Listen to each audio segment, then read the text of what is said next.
헐리우드에서 최고의 아역 스타면은 뭐 미래가 완전히 보장돼 있는 아이 아닙니까? 그쵸. 하지만 불행의 씨앗은 여기부터 자라기 시작했습니다. 그러면 여기서 문제를 내겠습니다.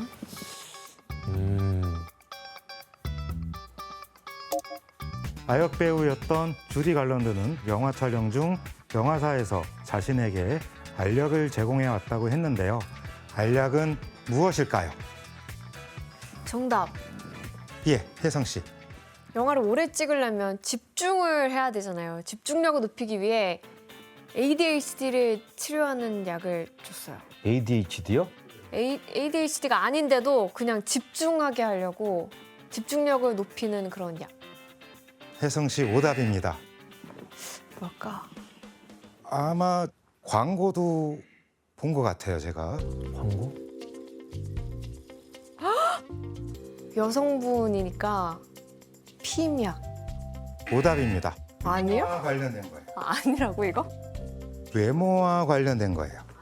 정답. 예, 편집장님. 혹시 살 빠지는 약 아닐까요? 어? 편집장님, 정답입니다. 왜? 살 빠지는 약을 왜? 살찌니까 자꾸. 바로 다이어트 약. 다이어트 약이었습니다. 대박. 성장기에 있었던 주디 갈런드는 오즈의 마법사 촬영 내내 영화사로부터 다이어트 약을 제공받았다고 이후에 이제 밝혔는데요. 어떡해. 한 기사에 따르면 영화사 경영진 중 한 명이 그녀를 불러서 너무 뚱뚱해서 괴물처럼 보인다고까지 막말을 했다고 전해지게 됩니다. 왜 저렇게 그런 얘기를 하면 이쁜데. 어떡해. 이렇게 경영진들의 말에 살을 더 빼기 위해 극단적으로 다이어트를 감행했고 1943년 영화 촬영을 할 땐 불과 36kg밖에 되지 않았다고 밝혔습니다. 말이 돼요? 와, 말도 안 돼. 주디 갈런드는 후에 이렇게 말했다고 합니다. 13살 때부터 먹을지 말지, 얼마나 먹을지, 무엇을 먹을지 등 MGM과 끊임없는 투쟁이 있었습니다.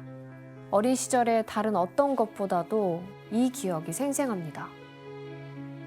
못 먹게 해서 서렀나 보다 진짜. 한참 성장기 많이 먹어야 될 텐데. 맞습니다.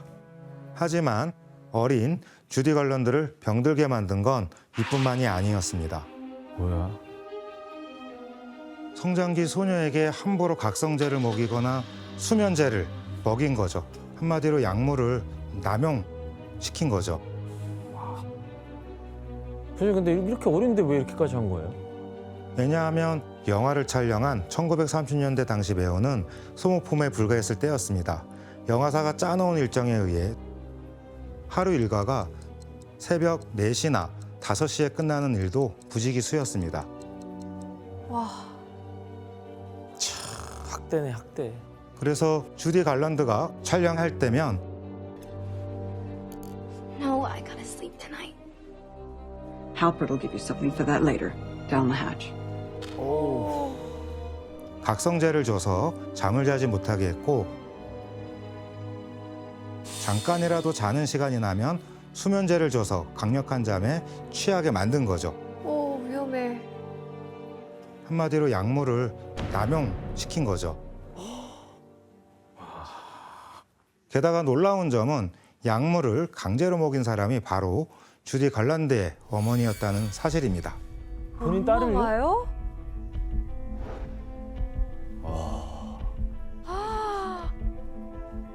엄마 왜 그래? 어머니 역시 소속 영화사처럼 주디 갈런드의 성공만을 목표로 삼은 거죠. 심지어 그녀의 어머니는 딸을 시켜서 영화 관계자들에게 성접대도 하게 만들었다는 이야기도 전해지고 있습니다. 어떡해. 저 어린 소녀가 감당하기엔 너무 버거워 보여요. 교수님, 그럼 성인이 된 다음에 주디는 어떻게 됐어요? 10대 시절에 12편의 영화를 촬영했던 그녀는 1940년대 헐리우드 최고의 흥행 스타가 됐지만 18살에 이미 약물 중독으로 정신과 치료를 받아야 했습니다. 게다가 28살 땐 자살 시도까지 감행했습니다. 이런 상황에서 극심한 슬럼프를 겪게 된 그녀는 무대에서 대사를 잊어 관객들에게 야유를 받기도 했고요. 심지어 뮤지컬 공연에서 여러 번 하차해 거듭 소송을 당하기도 하였습니다. 그 편집장님, 그러면 아역 때 받은 그 약물들이 이 어른이 돼서도 문제로 남은 건가요? 그렇죠. 어른이 돼서도 전혀 치유를 하지 못한 상태였다고 할 수가 있겠는데요. 이제 결혼 후에도 이 남편과 함께 약물을 끊기 위해서 계속 노력을 했다고는 합니다. 하지만 이미 그 알코올 중독과 약물 중독이 계속됐고요. 이미 그때는 모든 것이 되돌릴 수 없는 수준으로까지 가게 되고 말았는데요. 맞습니다. 그렇다면 이런 주디 걸런드를 소속 영화사에선 어떻게 했을까요? 퇴출. 그렇죠. 더 이상 그녀가 필요 없어지자 영화사는 그녀와의 계약을 끝내버렸습니다. 그리고 그녀에게 예정된 배역을 다른 배우에게 건네줘 버렸죠. 이후 1969년 6월 23일 헐리우드엔 충격적인 비보가 들려왔습니다.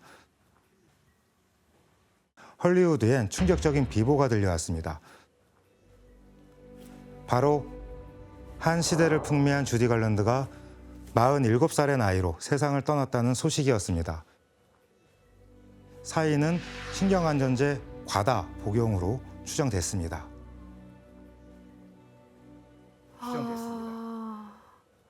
선생님, 근데 뉴스를 보면 할리우드의 그 아역 배우들이 마약 중독이라는 소식이 좀 있잖아요. 그러니까 왜 할리우드만 유독 이런 소식들이 많은 거죠? 사실 스타가 되는 헐리우드 아역 배우들은 정상적인 어린 시절을 보내기가 어려웠죠. 영화계 관계자들에 의해 각종 파티에 끌려다니는 일들이 많았습니다. 7살의 나이에 영화 E.T에 출연해 스타가 된 드류 베리모어입니다. 맞아. 너무 예쁜데? 너무 이쁘죠. 귀여운 얼굴과 사랑스러운 연기로 전 세계적인 사랑을 받았던 드류 베리모어는 13살 어린 나이에 엄청난 일탈을 털어놓게 되죠. 세상을 깜짝 놀라게 했는데 그녀의 책을 소개한 잡지 표지를 읽어주시겠어요? 네. A star of E.T. at 7 said she started drinking at 9, smoking pot at 10, and using cocaine at 12. 어때요? 어떡해. 와. 아니 저 나이에 9살에 술을 충격적인 얘기죠. 어때요? 말도 안 돼. 부모와 영화계 관계자들에 의해 어릴 때부터 클럽에 출입했던 드류 베리모어의 어린 시절은 음주로 시작해 마약으로 확대되면서 What about the drugs? That started when I was around 10 and 11, and all the people I were around did it, and I thought it was a way of life that was just normal to be living. Either you make it out or you don't, and it's very scary. At first I was clean, but I was off drugs, but I still had the same behavior and was still doing the same things. It's a complete downward It's a complete downhill cycle that you just get caught up into, and 결국 12살에 재활원에 입소하는 것으로 끝났죠.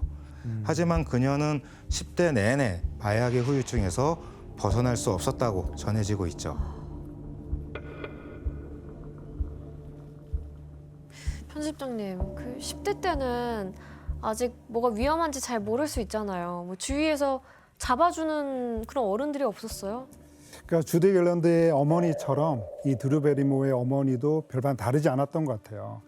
그래서 이 드류 베리모어의 어머니가 오히려 딸한테 이 클럽에 가기를 권하면서 학교에 가서 그 유명세 때문에 왕따를 당하느니 차라리 클럽에 가는 게 낫지 않겠니? 라는 식으로 얘기를 했다고 하니까요. 사실 드류 베리모어가 집안에서도 거의 방치돼 있었다라고 볼 수가 있겠고요. 게다가 굉장히 힘든 재활을 하면서 다시 헐리우드로 돌아올 때도 헐리우드가 그녀를 이용했다라고 할 수가 있겠는데요. 여전히 10대의 나이였던 이 드류 베리모어가 성인 영화에 그 출연을 시키면서 뭐 누드 화보를 찍게 하기도 했고요. 계속 이용당했죠. 결국 드류 베리모어는 20살 무렵부터 다양한 모습을 보여주며 스스로 극복해내게 됩니다. 하지만 오스틴 마조스, 로건 윌리엄스 등 최근 어린 나이의 아역 스타들 중 일부는 마약 복용으로 사망하거나 노숙자 시설에 있는 경우도 있습니다. 이처럼 언제라도 아역들이 위험에 노출될 수 있다는 것이죠.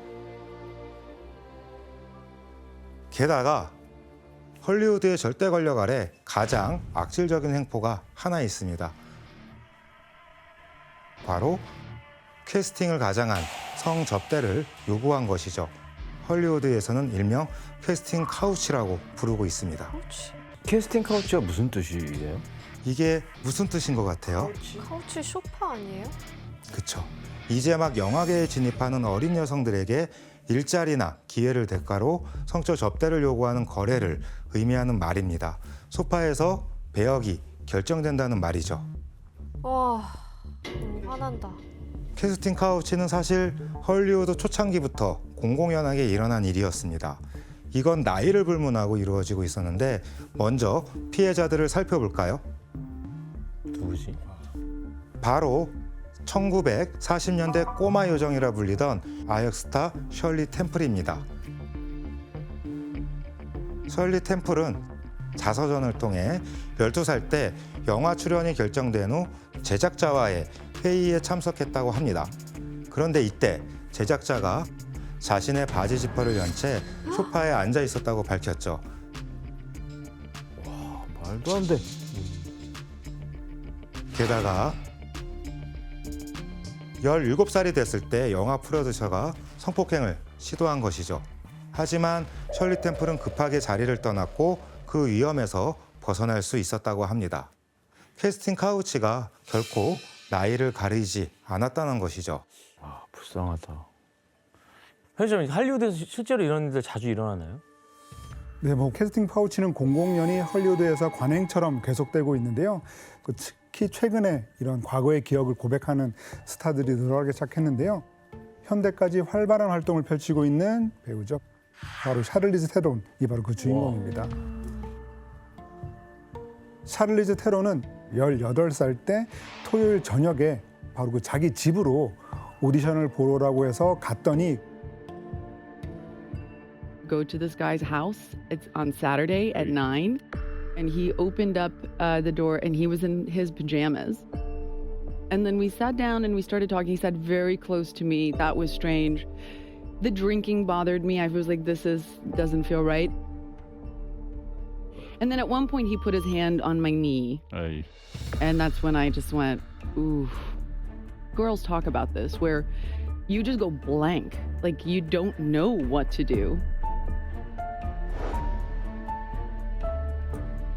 이런 관행을 두고 배우 마릴린 먼로 역시 회고를 통해 일부 제작자나 감독의 눈에는 헐리우드는 북적이는 매춘부리였다. 그들은 헐리우드를 침대 달린 회전목마처럼 여겼다고 비난하기도 하였습니다. 말도 안 돼. 이러한 관행은 2010년대 중반까지도 수면 위로 잘 드러나지 않았습니다. 그런데 2017년 10월 5일 한 기사를 통해 헐리우드의 추악한 민낯이 공개됐죠. 불과 몇 년 전이에요? 최근이네.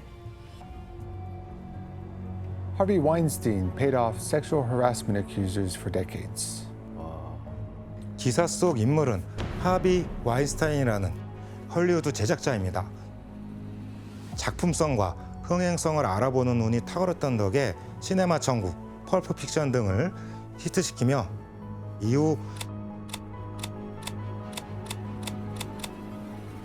헐리우드 최고의 제작자가 됐습니다. 와. Lord of the Rings. 그런데 헐리우드 최고의 제작자가 무려 30여 년간 성추행을 해왔다는 것입니다. 당시 하비 와인스타인은 사업상 미팅이라고 하고 고급 호텔방에 젊은 신인 여배우들을 부르게 되죠. 그리고 거의 알몸으로 나타나거나 목욕하는 동안 참석을 요구하기도 했다고 합니다. 진짜 심하다 이거는 좀. 하는 말도 거의 비슷했는데 시키는 대로 하면 헐리우드에 성공할 수 있도록 보장해주겠다고 하는 것이었습니다. 어떤 건지 아시겠죠? 바로 전형적인 캐스팅 카우치였습니다. 진짜 나쁜 사람이야. 그렇다면 피해자들이 얼마나 고통을 당했는지 증언을 직접 들어보실까요? He returned in nothing but a robe, with the front open, and he was buck naked. I was obviously nervous, and he just kept asking me to watch him masturbate. And it was in this down a rather darkened hallway that I discovered him in the bathtub. And I sort of stood there frozen. And Mr. Weinstein was quite trying to explain to me that if I would at least take my top off, this would demonstrate to him that I wasn't going to be shy about doing so in front of the cameras. 피해자의 증언을 들으니까 어떠세요? 너무 명확하게 가배관계가 있다 보니까 대항하기가 어려웠던 것 같아요. 정말 열심히 또 저렇게 못된 짓을 했네요. 근데 편집자님, 이게 어떻게 30년 동안 이게 비밀 유지가 되는 거예요? 그럴 수밖에 없는 이유가 있었다고 합니다. 일단 막대한 합의금을 지불해서 미리 입막음을 하거나 회사의 신입 직원이 들어올 때마다 이 수익에 영향을 끼치는 발언을 하게 되는 것을 막는 그런 것들을 철저하게 이제 시도를 했다고 해요. 그래서 이렇게 와인스타인을 배신하면 헐리우드에서 절대 일할 수 없다라는 것을 거의 가스라이팅을 하듯이 이렇게 뉘앙스를 푹푹 풍겼다고 하죠. 네, 그렇습니다. 왜냐하면 이게 새어나가는 순간 헐리우드 최고의 제작자이자 권력가의 눈밖에 나가는 것일 테고 헐리우드에서의 꿈을 접어야 했기 때문이죠. 그래서 이 비밀이 오랫동안 지켜질 수 있었던 것입니다. 이후 하비 와인스타인의 성추행 사건이 터지자 기네스 펠트로, 안젤리나 졸리, 미라 소르비노, 로제나 아켓 등 여러 배우들도 그 피해 사실을 털어놓게 됩니다. 안젤리나 졸리도 피해자예요? 그렇죠. 신인 때 당했었나 봐요. 그로 인해 SNS에선 새로운 바람이 불기 시작했죠. If you've been sexually arrested or assaulted, write me too and reply to this tweet. 바로 전 세계에서 성폭력 고발 캠페인 바람을 물고 온 미투 운동이 시작된 것입니다. 미투가 여기서 나오네. 그리고 레이디 가가 등 유명 스타들까지 동참한 운동은 엄청나게 리트윗되며 폭발적인 반응을 얻게 되죠.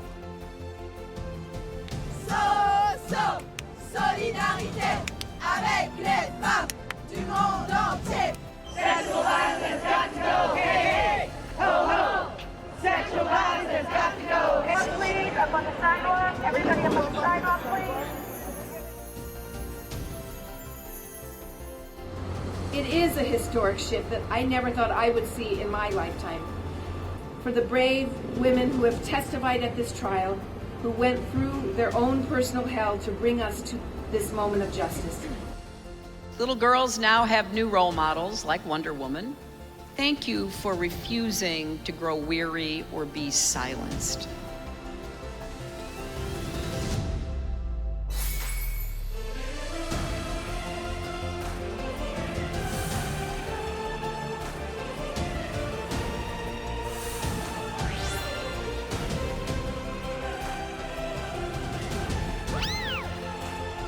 그리고 이 운동을 계기로 밝힌 하비 와인스타인의 피해자 수는 무려 100여 명에 달했습니다. 와. 결국 그는 성폭행 유죄 판결을 받고 징역형을 선고받았습니다. 와. 헐리우드에서는 자체 가이드라인을 만들어서 제작 환경을 개선하려고 하고 있습니다. 전미 제작자 조합은 일단 하비 와인스타인을 조합해서 영구 퇴출하고 성범죄 처벌 기준, 대처 방안 등을 아우르는 가이드라인을 제정해 발표했습니다. 배우, 방송인 노동조합은 개인 호텔방이나 집에서 보는 오디션, 업무회의, 인터뷰 등을 폐지하라는 내용을 담은 지침을 발표해 실천을 권고하고 있죠. 와.